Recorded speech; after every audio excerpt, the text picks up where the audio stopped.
जय हिंद साथियों। आज की इस वीडियो में करेंगे यूपी होमगार्ड के टॉप 100 मोस्ट इंपॉर्टेंट क्वेश्चंस जो कि आपकी परीक्षा के लिए बेहद इंपॉर्टेंट है।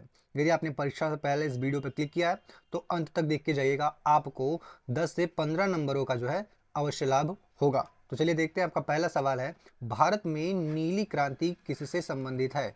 तो साथियों, नीली क्रांति जो है यह मत्स्य उत्पादन से यानी कि मछलियों के पालन से संबंधित है।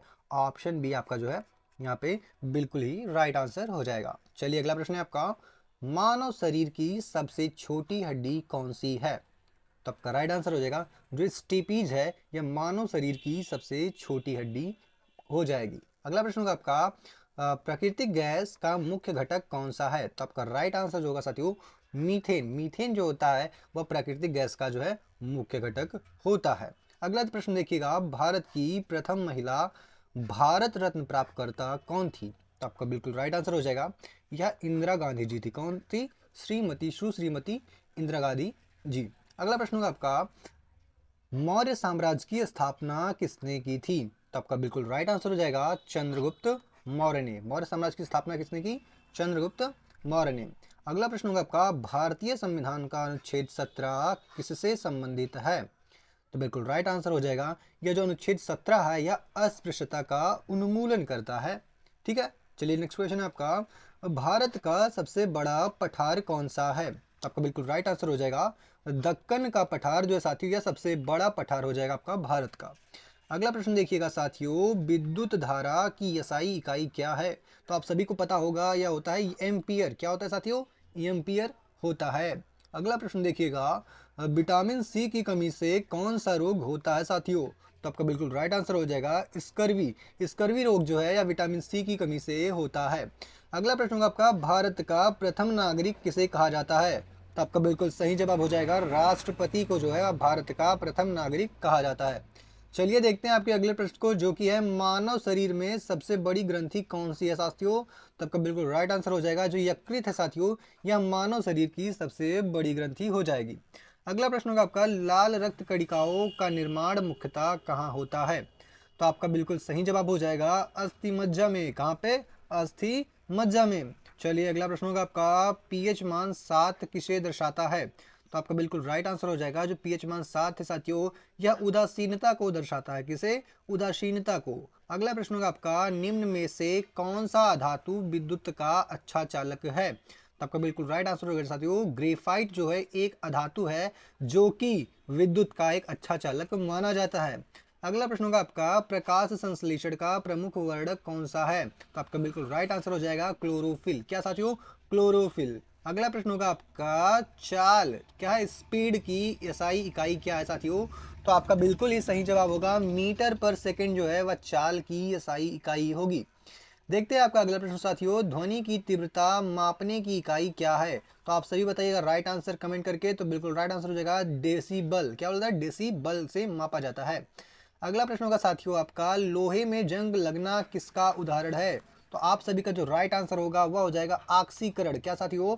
ऑक्सीकरण जो है लोहे में जंग लगने का एक मुख्य उदाहरण हो जाएगा आपका। इंसुलिन किस ग्रंथि से स्रावित होती है यानी किस ग्रंथि से निकलती है इंसुलिन साथियों? तो आपका बिल्कुल राइट आंसर हो जाएगा यह जो इंसुलिन होती है यह आपका अग्न्याशय से निकलता है। कहाँ से? अग्न्याशय से निकलता है। ऑप्शन सी आपका जो है बिल्कुल ही सही जवाब होगा। चलिए देखते हैं आपका अगला प्रश्न साथियों, ओजोन परत वायुमंडल की किस परत में स्थित होती है? तो साथियों समताप मंडल जो है आपका बिल्कुल ही राइट आंसर हो जाएगा। अगला प्रश्न होगा आपका, ऋग्वेद की भाषा में रची गई है?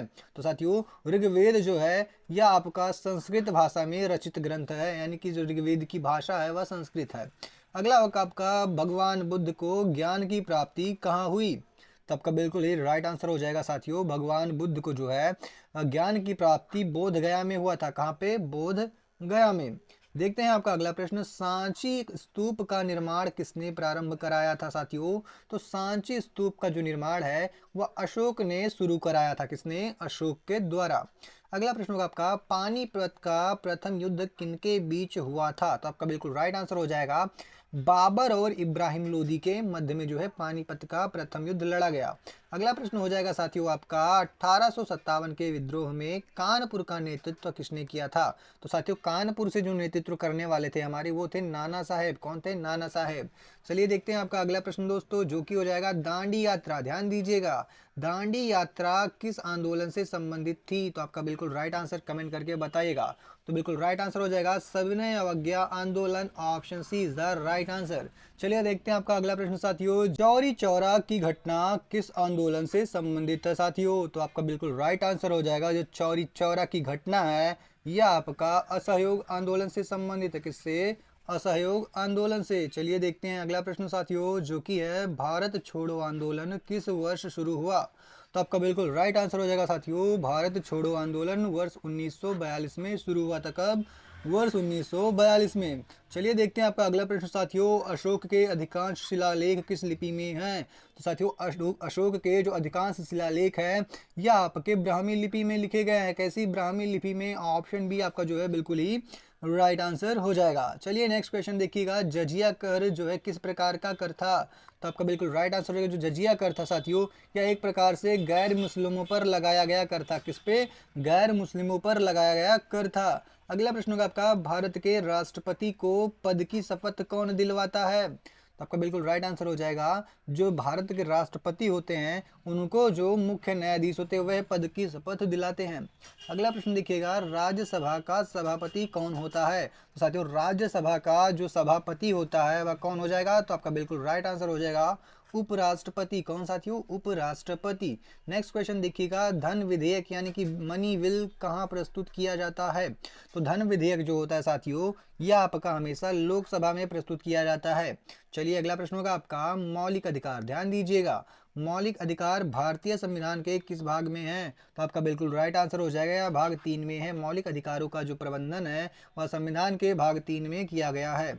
अगला प्रश्न होगा आपका मौलिक कर्तव्य किस अनुच्छेद में दिए गए हैं? तो आपका बिल्कुल राइट आंसर हो जाएगा साथियों जो मौलिक कर्तव्य हैं यह आपके अनुच्छेद 51A में दिए गए हैं। कहाँ पे? अनुच्छेद 51A में। अगला प्रश्न देखिएगा, भारत निर्वाचन आयोग का उल्लेख किस अनुच्छेद में है? तो भारत के निर्वाचन आयोग का उल्लेख जो साथियों अनुच्छेद 324 में किया गया है।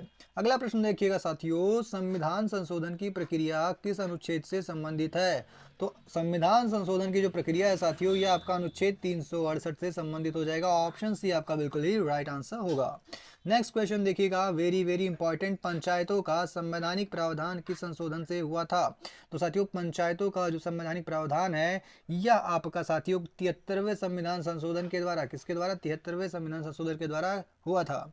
नेक्स्ट क्वेश्चन देखिएगा साथियों, नगर पालिकाओं का संवैधानिक प्रावधान के संशोधन के द्वारा किया गया था? तो आपका बिल्कुल राइट आंसर कमेंट करके बताइएगा। तो यह आपका 74वें संविधान संशोधन के द्वारा किया गया। ऑप्शन बी आपका जो है बिल्कुल ही राइट आंसर होगा यहाँ पे। नेक्स्ट क्वेश्चन देखिएगा, नीति निदेशक तत्व जिसको हम डीपीएसपी बोलते हैं संविधान के किस भाग में है साथियों? तो आपका बिल्कुल राइट आंसर हो जाएगा यह भाग 4 में है। कहाँ पे? संविधान के भाग 4 में डीपीएसपी दिए गए हैं। ठीक है, चलिए नेक्स्ट क्वेश्चन देखिएगा, भारत की सबसे लंबी नदी कौन सी है दोस्तों? तो भारत की सबसे लंबी नदी जो है वह गंगा नदी हो जाएगी जिसकी लंबाई साथियों भारत में 25-25 किलोमीटर है। कितनी कितनी?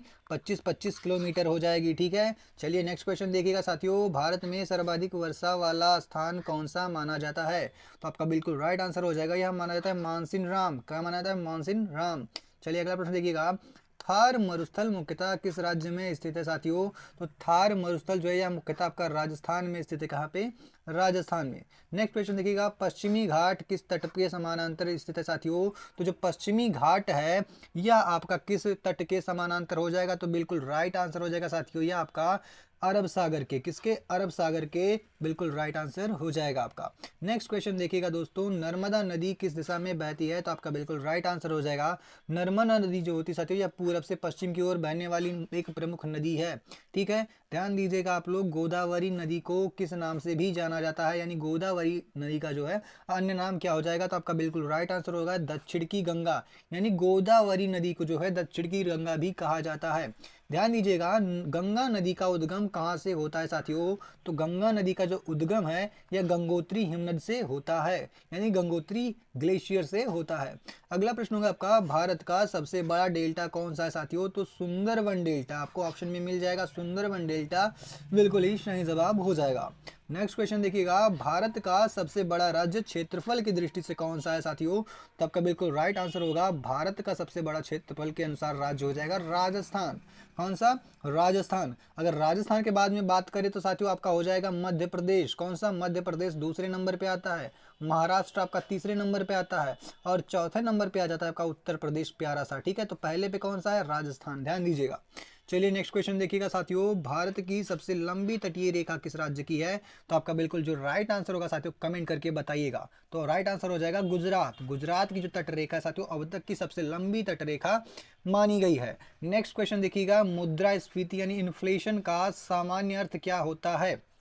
तो साथियों मुद्रास्फीति का अर्थ होता है सामान्य मूल स्तर में वृद्धि, यानी कि मूल्यों का बढ़ना ही मुद्रास्फीति कहलाता है। वस्तु एवं सेवा कर यानी जीएसटी भारत में कब लागू हुआ था साथियों? तो जीएसटी जो है भारत में यह आपका 1 जुलाई कब 2017 में लगा था। अगला प्रश्न होगा आपका, भारतीय रिजर्व बैंक यानी आरबीआई की स्थापना कब हुई थी? तो साथियों भारतीय रिजर्व बैंक की स्थापना जो है यह वर्ष 1935 में किया गया था। कब? वर्ष 1935 में। चलिए अगला प्रश्न होगा आपका, हरित क्रांति मुख्यतः किससे संबंधित थी साथियों? तो हरित क्रांति जो है मुख्यतः खाद्यान्न उत्पादन से संबंधित थी। किससे? यानी कि भोजन उत्पादन से, खाद्यान्न उत्पादन से, अन्न उत्पादन से। तो ऑप्शन बी आपका बिल्कुल ही राइट आंसर हो जाएगा। और अन्न उत्पादन में मुख्य रूप से जो गेहूं है साथियों, गेहूं पे ज्यादा ध्यान दिया गया था, और इस पे क्या है, इसकी फसल जो है बहुत गुना बढ़ी थी। अगला प्रश्न होगा आपका, आयकर किस प्रकार का कर है साथियों? तो आप सभी बताइएगा। तो आयकर जो है एक प्रकार का प्रत्यक्ष कर है साथियों। कैसा कर है? प्रत्यक्ष कर हो जाएगा आपका। जीएसटी किस प्रकार का कर हो जाएगा साथियों? तो जीएसटी आपका एक प्रकार का अप्रत्यक्ष कर है। कैसा है? अप्रत्यक्ष प्रकार का कर हो जाएगा आपका। अगला प्रश्न होगा साथियों, नाबार्ड किस क्षेत्र से संबंधित है? तो साथियों नाबार्ड जो है यह आपका कृषि और ग्रामीण विकास से संबंधित है। कृषि और ग्रामीण विकास से संबंधित हो जाएगा। अगला प्रश्न देखिएगा साथियों, 1 रुपए में कितने पैसे होते हैं? तो साथियों 1 रुपए में जो पैसों की संख्या होती है वह टोटल 100 होती है। कितने होती है दोस्तों? 100 जो है पैसे होते हैं 1 रुपए में।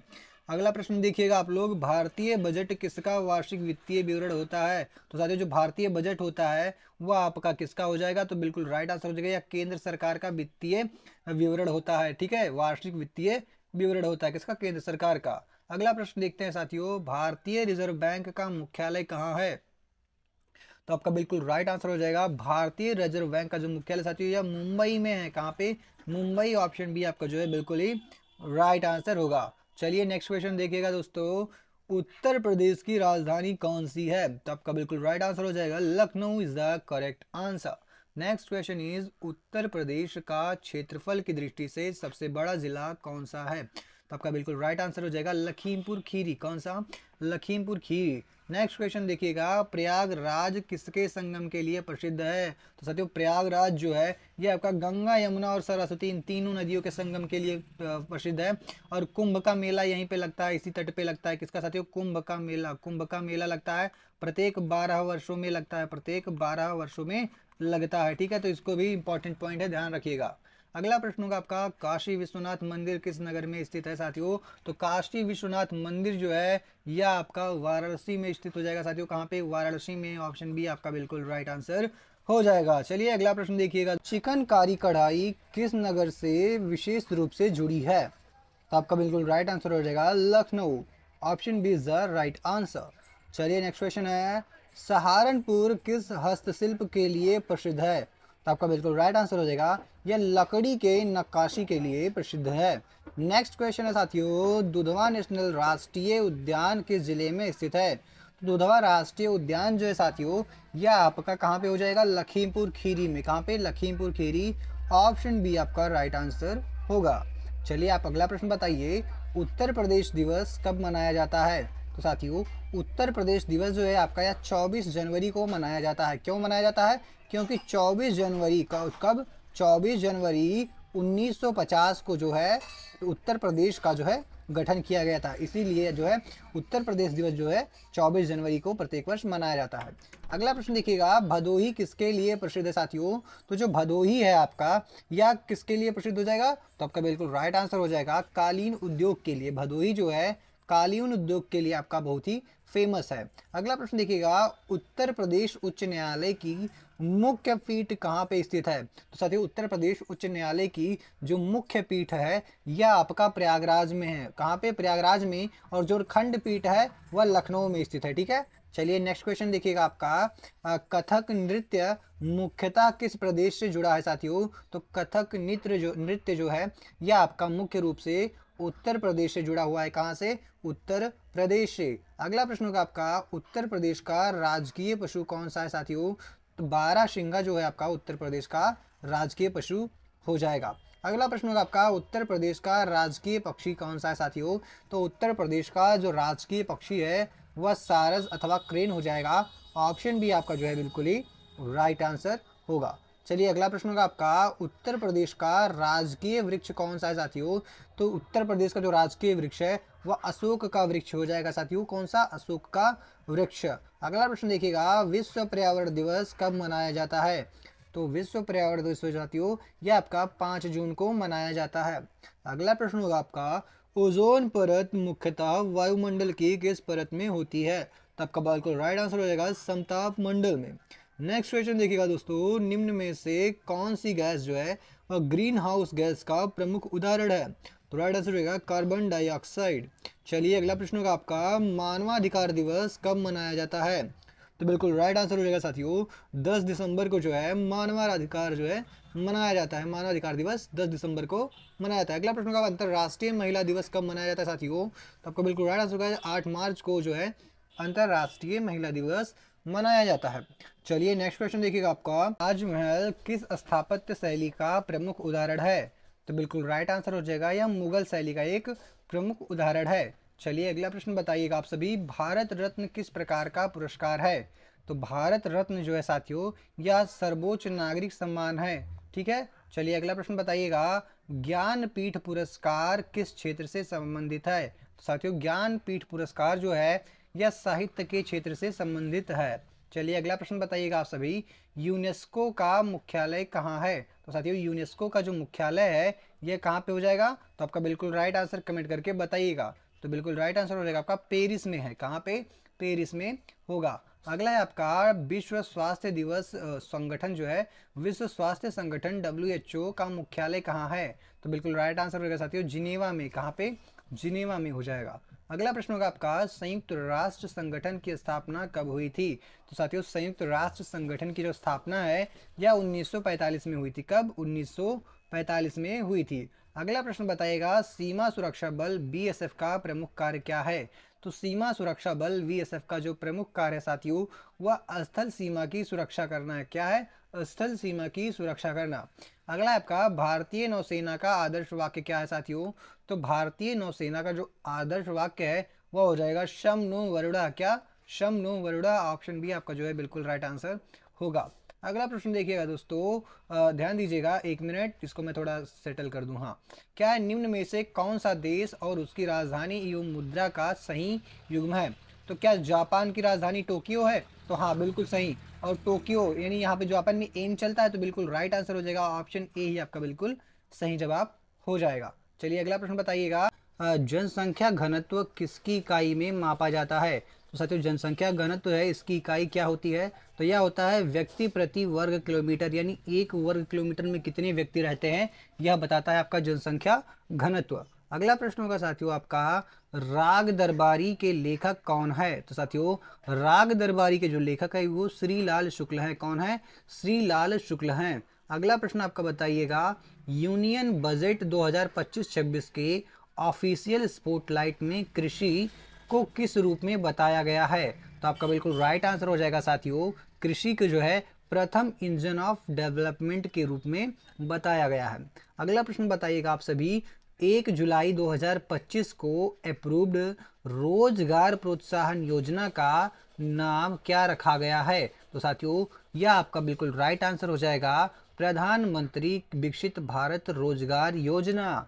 चलिए अगला प्रश्न आप सभी बताइएगा। सारे करंट्स के जो वेरी वेरी इंपॉर्टेंट क्वेश्चन हैं वही है यहाँ पे। अगला है आपका पीएम विकसित भारत रोजगार योजना के लाभ किन रोजगारों पर लागू होंगे, तो आप सभी कमेंट करके बताइएगा। तो बिल्कुल राइट आंसर हो जाएगा 1 अगस्त 2025 से 31 जुलाई 2027 तक के रोजगारों पर। ठीक है, चलिए अगला प्रश्न बताइएगा। 2025 यूएन ओशियन कॉन्फ्रेंस कहाँ आयोजित हुई, तो आपका बिल्कुल राइट आंसर कमेंट करके बताइएगा। तो हो जाएगा नीस, फ्रांस में हो जाएगा। Option B is the right answer. चलिए अगला प्रश्न बताइएगा साथियों। यूएन देखिएगा 2025 का यूएन पब्लिक सर्विस फोरम कहाँ आयोजित हुआ था, तो आपका बिल्कुल राइट आंसर कमेंट करके बताइएगा। तो यह हो जाएगा बिल्कुल राइट आंसर समरकंद उज्बेकिस्तान में हुआ था। Option A is the right answer. चलिए अगला प्रश्न बताइएगा आप सभी। संयुक्त राष्ट्र ने 2025 को किसका इंटरनेशनल ईयर घोषित किया है, तो आप सभी कमेंट करके बताइएगा। तो बिल्कुल राइट आंसर हो जाएगा साथियों जंगल। क्या हो जाएगा, जंगल। Option C is the right answer, जंगल को। नेक्स्ट क्वेश्चन बताइएगा आप सभी।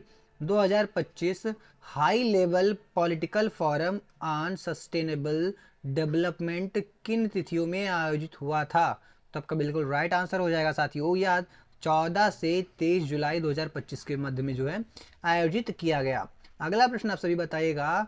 PM young authors mentorship scheme का 2025 में कौन सा संस्करण लॉन्च हुआ, तो आपका बिल्कुल राइट आंसर कमेंट करके बताइएगा। तो यह हो जाएगा तीसरा, युवा 3.0। क्या साथियों, युवा 3.0। ठीक है, तो चलिए नेक्स्ट क्वेश्चन बताइएगा आप सभी।